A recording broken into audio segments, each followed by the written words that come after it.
নমস্কাৰ আজি হৈছে 17 নৱেম্বৰ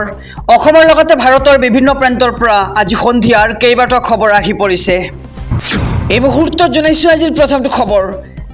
ভাৰ্গৱ বৰবৰাই নিজকে দাবাঙৰ সলমান খান বুলি ভাবিছে তেওঁ আৰক্ষী নহয় ফটোৱা গুণ্ডাহে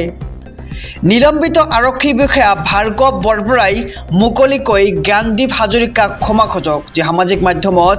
এক চৰ্চাৰ বিষয় পৰিছে এই বিষয়টো যে ডেলিভাৰী বয় গৰাকীৰ ৰেপুটেশ্যনৰ কথা আছে ইয়াত আৰু সামাজিকভাৱে ছাত্ৰজনক আঘাত কৰিছে ওসি গৰাকীয়ে তেওঁ আৰক্ষী নহয় তেওঁ নিজকে দাবাঙৰ সলমান খান বুলি ভাবিছে তেওঁৰ গাত ওসিৰ অলপ কোৱালিটি নাই আৰু নিলম্বিত ওসি ভাৰ্গৱ বৰবৰাৰ বিষয়ে মন্তব্য অধিবক্তা শাহনৱাজৰ আৰক্ষীৰ পোছাক পৰিধান কৰি এনে কাম কৰিলে শোভা নাপায় বুলি মন্তব্য অধিবক্তাগৰাকীৰ আৰু নিলম্বিত আৰক্ষী বিষয়া ভাৰ্গৱ বৰবৰাই মুকলিকৈ জ্ঞানদীপ হাজৰিকাৰ ওচৰত ক্ষমা খোজক বুলি মন্তব্য কৰে এতিয়া অধিবক্তাজনে আৰু ডেলিভাৰী বয়গৰাকীৰ ৰেপুটেশ্যনৰ কথা আছে ইয়াত এই মুহূৰ্তত জনাইছো আজিৰ দ্বিতীয় নম্বৰ খবৰটো ৰাজনৈতিক প্ৰেক্ষাপটৰ এটি ডাঙৰ খবৰ কংগ্ৰেছক নীতি শিক্ষা অখিল গগৈৰ কংগ্ৰেছক নীতি শিক্ষা দিছে এইবাৰ অখিল গগৈয়ে পঞ্চায়ত নিৰ্বাচনৰ প্ৰাক্ষণত কংগ্ৰেছক প্ৰতাৰণা নকৰিবলৈ ক'লে অখিলে উপনিৰ্বাচনত কংগ্ৰেছে চূড়ান্ত প্ৰতাৰণা কৰিছে বুলি অভিযোগ বিধায়কজনৰ আৰু প্ৰতাৰণাৰ ৰাজনীতি পৰিত্যাগ কৰক কংগ্ৰেছে বিজেপিক হৰুৱাবলৈ একগোট হ'ব লাগিব বিৰোধী আৰু উপনিৰ্বাচনত বিশ্বাসঘাতকতা কৰিছে কংগ্ৰেছে বিৰোধী দলসমূহে একগোট হৈ খেলিব লাগে নিৰ্বাচন আৰু পঞ্চায়ত নিৰ্বাচন সন্দৰ্ভত অখিল গগৈৰ এই মন্তব্য আৰু কংগ্ৰেছক নীতি শিক্ষা দিছে এইবাৰ অখিল গগৈয়ে পঞ্চায়ত নিৰ্বাচনৰ প্ৰাক্ষণত কংগ্ৰেছক প্ৰতাৰণা নকৰিবলৈ ক'লে অখিল গগৈয়ে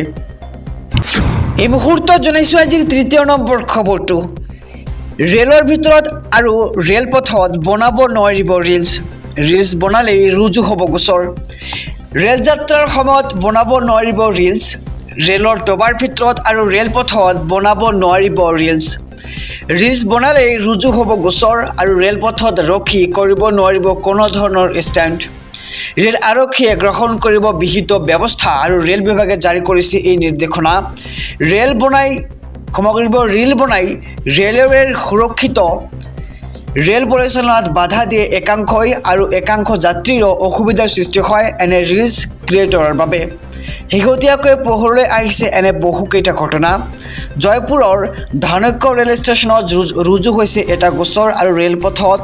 মহিন্দ্ৰা থাৰ ৰাখি ষ্টেণ্ড কৰা লোকজনৰ বিৰুদ্ধে ৰুজু হৈছে গোচৰ এই মুহূৰ্তত জনাইছো আজিৰ চতুৰ্থ নম্বৰ খবৰটো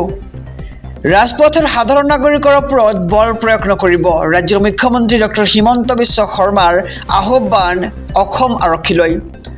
আৰক্ষীয়ে সাধাৰণ নাগৰিকৰ ওপৰত বল প্ৰয়োগ নকৰিব জনসাধাৰণক সন্মান কৰা আৰু সুৰক্ষা প্ৰদান কৰা আৰক্ষীৰ মূল দায়িত্ব অসম আৰক্ষীলৈ মুখ্যমন্ত্ৰী হিমন্ত বিশ্ব শৰ্মাৰ এই আহ্বান আৰু জনসাধাৰণক সন্মান কৰা আৰু সুৰক্ষা প্ৰদান কৰা আৰক্ষীৰ মূল দায়িত্ব বুলি মন্তব্য কৰে মুখ্যমন্ত্ৰী ডক্টৰ হিমন্ত বিশ্ব শৰ্মাই অসম আৰক্ষীলৈ মুখ্যমন্ত্ৰী হিমন্ত বিশ্ব শৰ্মাৰ এই আহ্বান নিলম্বিত ওসি ভাৰ্গৱ বৰবৰাৰ কাণ্ডলৈ জোকাৰিছে সমগ্ৰ অসম আৰু সেই সন্দৰ্ভত ছ'চিয়েল মিডিয়াৰ জৰিয়তে মুখ্যমন্ত্ৰীৰ প্ৰতিক্ৰিয়া আৰক্ষীয়ে সাধাৰণ নাগৰিকৰ ওপৰত বল প্ৰয়োগ নকৰিব বুলি এতিয়া আহ্বান জনাইছে অসম আৰক্ষীলৈ আৰু জনসাধাৰণক সন্মান কৰা আৰু সুৰক্ষা প্ৰদান কৰা আৰক্ষীৰ মূল দায়িত্ব